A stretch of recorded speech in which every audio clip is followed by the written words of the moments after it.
ఏమే ఆ మార్కెట్కి వచ్చి కొంచెం తలనసని కాఫీ పెట్టు వేడివేడిగా. ఈ మధ్య కొంతమంది లేడీస్ వాళ్ళ భర్తలు చంపడానికి ట్రై చేస్తారు. కొంపదీసి తను ఏమైనా ఏమైందండి అంత కంగారు పడుతున్నారు? బంగారం వద్దులే, నేను చేసుకుంటా. ఏంటండి నేను చేస్తాను కదా. లేదు బంగారం, నేనే స్వయంగా నీకు టీ ఎప్పటి నుంచో చేయాలని అనుకుంటున్నాను. నువ్వు రెస్ట్ తీసుకుందిరా, నేను చేస్తా. నా చేతులతోనే టీ చేస్తారా. ఏమండి ఈరోజు సండే కదా, చికెన్ బిర్యానీ చేయమంటారా? హే బంగారం, నువ్వు అంత కష్టపడాకు. నేను ఆల్రెడీ జొమాటోలో ఆర్డర్ పెట్టినాను. సో అది వస్తుంది, అది వచ్చిన తర్వాత నిదానంగా తిన్నాం, సరేనా? నువ్వు రెస్ట్ తీసుకో.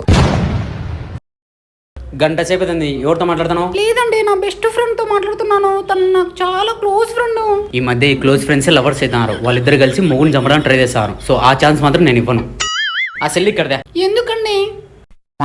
సెల్లులో బ్యాలెన్స్ కాదు, సెల్లు చెడిపోయింది. నాది రిపేర్ అవ్వగానే నేను తెచ్చిస్తలే.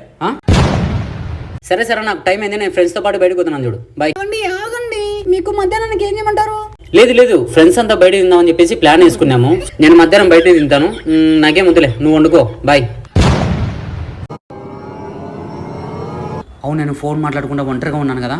సో నన్ను మేడపై నుంచి కింద దొబ్బేసి నన్ను ఏమైనా చంపడానికి ప్లాన్ వేసిందా నా పిల్లమ్మ?